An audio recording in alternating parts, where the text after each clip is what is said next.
সকাল থেকে বাড়ির কাজকর্ম সেরে এখানে এলাম রান্না বান্না করতে। তো সকালবেলার দিকে আকাশটা একটু পরিষ্কার ছিল, আর এখন পুরো অন্ধকার হয়ে গেছে, মনে হচ্ছে যেন সন্ধ্যা নেমে এসেছে। এখন বাজে প্রায় বেলা 12টা, আমাদের লাইট জ্বেলে কাজ হচ্ছে। তো আজকে আপনাদের সঙ্গে যে রেসিপিটা শেয়ার করতে চলেছি সেটা হচ্ছে রাজ কচুরি।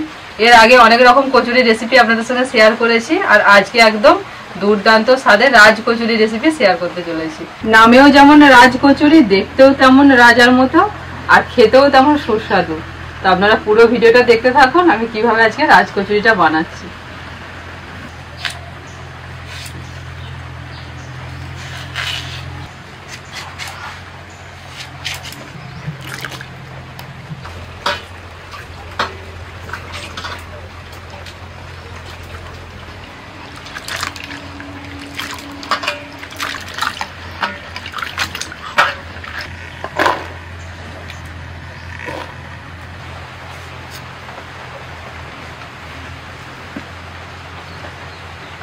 কচুরির জন্য এবার ডোটা তৈরি করে নেব। এখানে নিয়েছি আমি সুজি 1 কাপ, ওই কাপেরই হাফ কাপ নিয়েছি আমি ময়দা, পরিমাণ মতো লবণ, ওই কাপেরই 1 কাপ জল নিয়েছি, আর ওর মধ্যে দিয়ে দিচ্ছি আমি অল্প পরিমাণে একটু হলুদ গুঁড়ো। সুজি আর ময়দা ভালো করে মিশিয়ে নেব।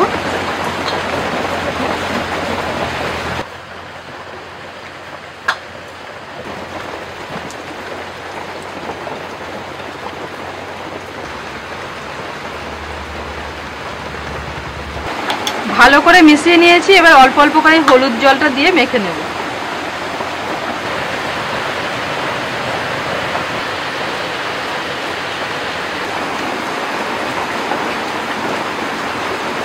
মাখার পর দেখুন ডোটার মধ্যে একটা হালকা হলুদ কালার চলে এসছে, এটাই কিন্তু কচুরির কালারটা নিয়ে আসবে।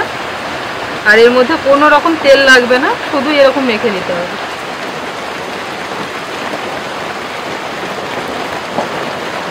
ভালো করে মেখে নিয়েছি, এবার এটা ঢাকা দিয়ে আমি রেখে দিচ্ছি 15 মিনিটের জন্য। এখানে বড় চামচে 3 চামচ মতো বেসন নিয়েছি, আর ওর মধ্যে দিয়ে দিচ্ছি অল্প একটু লবণ, একটু লাল লঙ্কার গুঁড়ো, সামান্য পরিমাণে দিচ্ছি একটুখানি বেকিং সোডা। সবকিছু ভালো করে মিশিয়ে নেব। এবার দিচ্ছি 1 চামচ সরষের তেল। সরষের তেলের পরিবর্তে সাদা তেলও দিতে পারে। অল্প অল্প জল দিয়ে এটাকে শক্ত করে মেখে নেব। একদম ভয়ঙ্কর ভাবে বৃষ্টি এসে গেছে, প্রচুর বৃষ্টি হচ্ছে, মানে এতদিন রান্না করতে হচ্ছে এই প্রথমবার এত বৃষ্টি হচ্ছে। মানে কোনো রকম আগামী সতর্কতা ছাড়াই বুঝতেই পারি যে এত বৃষ্টি আসছে।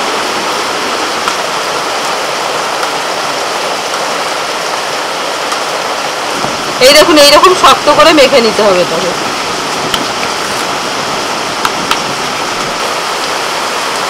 উনান জ্বালিয়ে কড়াই বসিয়ে দিয়েছি, আর কড়াইতে কিছুটা জলও দিয়ে দিয়েছি, ওর মধ্যে দিয়ে দিচ্ছি লবণ। ছোট ছোট করে যে আলুগুলো কুচিয়ে নিয়েছিলাম ওগুলো দিয়ে দিচ্ছি।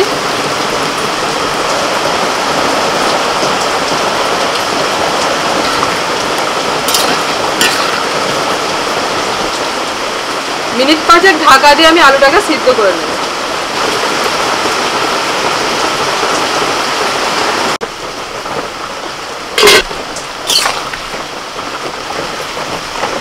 আলু সিদ্ধ হয়ে গেছে।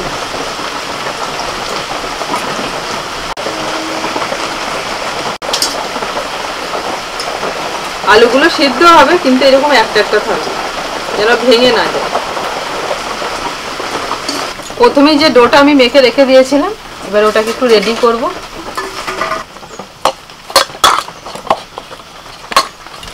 এবার এ থেকে আমি ছোট ছোট করে লেচি কেটে নেব। এইরকম সাইজের লেচিগুলো কাটছি।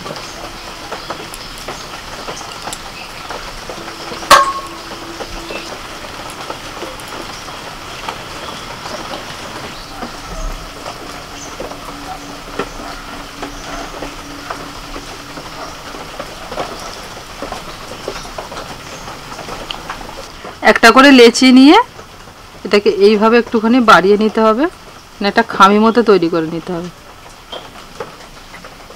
যে বেসনটা আমি মেখে রেখে দিয়েছিলাম ও থেকে অল্প পরিমাণে নিয়ে এর মধ্যে দিয়ে এবার এটাকে মুড়ে দিতে হবে।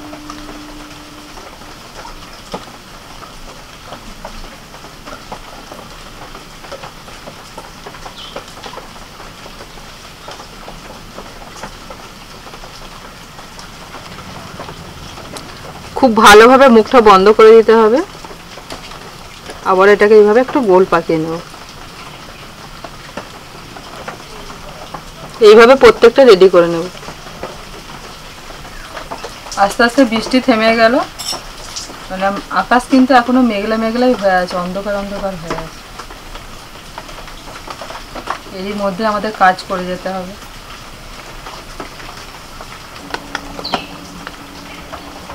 খুব বেশি মোটা না, খুব বেশি পাতলা না। হ্যাঁ, আস্তে আস্তে করে ওই বেলুন তেলটা তাহলে বসিয়ে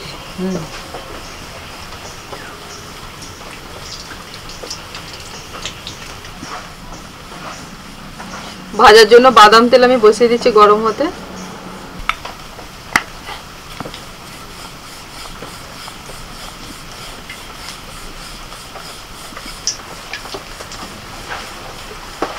এই সাইজের হবে,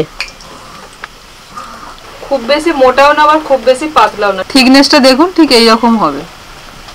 তেল গরম হয়ে গেছে, এবার ভাজার জন্য ছেড়ে দিচ্ছি।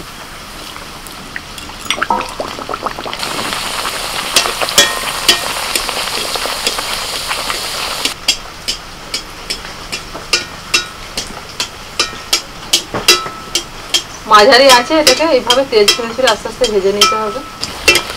দেখুন কিরকম ফুলেছে, প্রত্যেকটা কচুরি যেন এইরকম ভাবে ফুলে, ঠিক এরকম ফুলতে হবে।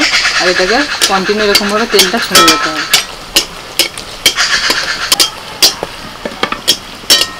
এই কচুরিগুলো ভাজতে একটু সময় লাগে, এইভাবে তেলটাকে তুলে তুলে দিতে হবে আর একটু কড়া করে ভাজতে হবে। এই দেখুন এরকম একটু লাল মতো কালার এসে গেছে, এরকম কালারটা যেন আসে। এই যে লাল কালারটা এসেছে, ঠিক এইরকম হতে হবে।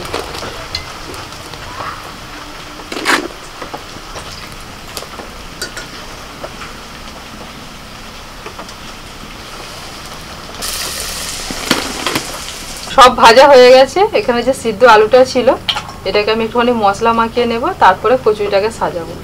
আলুর মধ্যে সামান্য পরিমাণে দিচ্ছি একটুখানি আমি লাল লঙ্কার গুঁড়ো। এখানে কাঁচা লঙ্কা কুচি দিতে পারেন, তো আমি অল্প করে শুধু লাল লঙ্কাটাই দিচ্ছি। চাট মশলা, সামান্য একটু গোলমরিচের গুঁড়ো, ভাজা জিরের গুঁড়ো,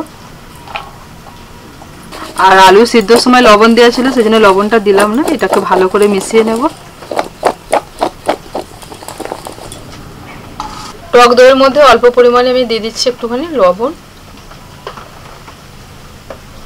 আর একটু চিনি দিয়ে দিচ্ছি। দুটো প্লেটে আমি দুটো কচুরিকে নিয়ে নিয়েছি। এবার এটাকে সাজাবো। প্রথমে এইভাবে ভেঙে নিচ্ছি।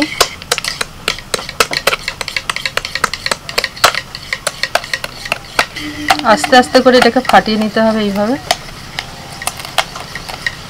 একটু সুন্দর করে ফাটানোর চেষ্টা করব। একইভাবে এটাকেও আমি ফাটিয়ে নিচ্ছি।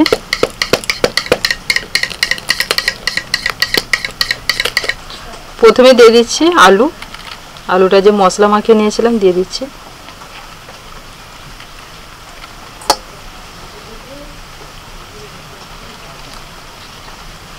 সেদ্ধ ছোলা,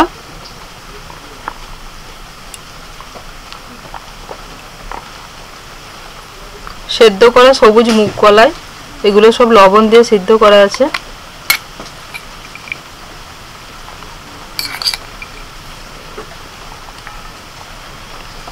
এবার দিচ্ছি ফেটানো টক দই।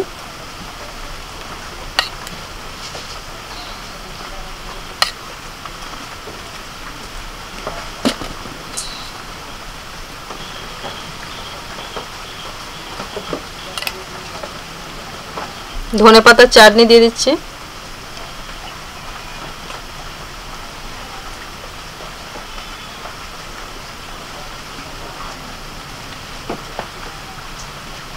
দিচ্ছি তেঁতুলের চাটনি।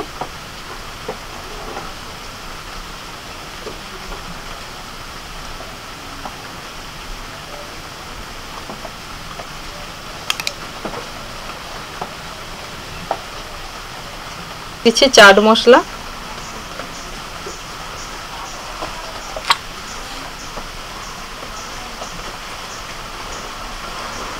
ভাজা জিরের গুঁড়ো, সব শেষে দিচ্ছি ঝুরি ভাজা।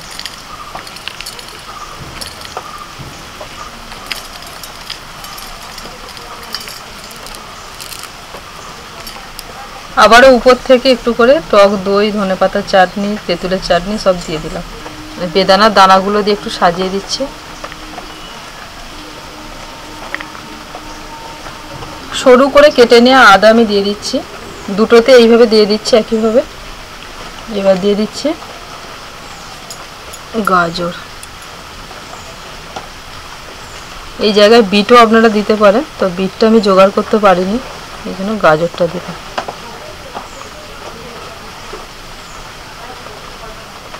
দেখুন আমাদের রাজ কচুরি একদম রেডি, দেখতেও যেমন সুন্দর আর খেতেও সুস্বাদু, পুরো সাজিয়ে একদম পুরো রাজাদের মতো লাগছে। পিসিমাকে একটা ধরিয়ে দিয়েছে, তুমি আর আমি দুজনে একটা, যা ভিতরে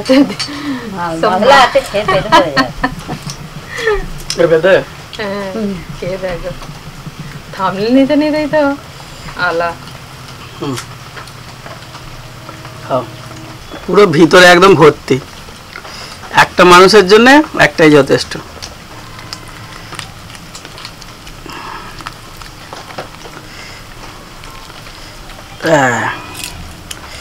এবারে ক্রিম মাখিয়ে মাখিয়ে খেতে হবে। হ্যাঁ দিয়া আছে না এগুলো, এগুলো কিন্তু একদম সঙ্গে সঙ্গে খেতে হবে, মানে যে যখন খাবে তাকে এরকম রেডি করে সঙ্গে সঙ্গে দিতে হবে, ফুচকার মতন, দেরি করলেই মিয়ে যাবে। তাও এখনো আছে শক্ত শক্ত, 10-15 মিনিট ধরে আমরা সামনে ছবি নিতে নিতে দেরি। হ্যাঁ আমাকে একটা গোটা ধরিয়ে দিলি আর তোরা আধখানা করে খাচ্ছি, আমি কি করে খাবো এত বড়? পারবেন পারবেন, পারবো না, এই বয়স, তোর থেকে তো কম বয়স আমার। একটু খাও।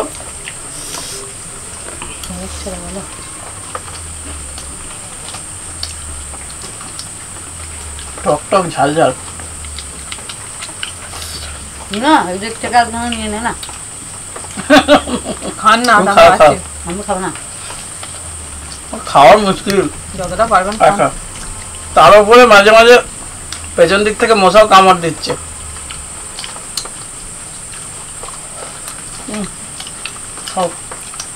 দুটো মশা তাড়াই ধরো।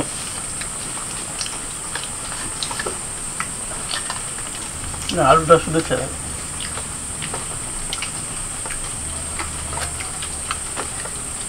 আর তো খেতে পারবো না, নে আর হচ্ছে না, আটখানাকে কিছু মাল হয়ে গেছে। এত বড় মাল মশলা কত ভেতরে, আমারই পেট ভর্তি হয়ে গেল। যদি এই রান্নাটা আপনারা বাড়িতে করেন, মাথায় গুনে করবেন, বাচ্চাদের আধখানা, বড়দের গোটা, এই যেতে করলেই মোটামুটি হয়ে যাবে, মানে 500-600 ওজন।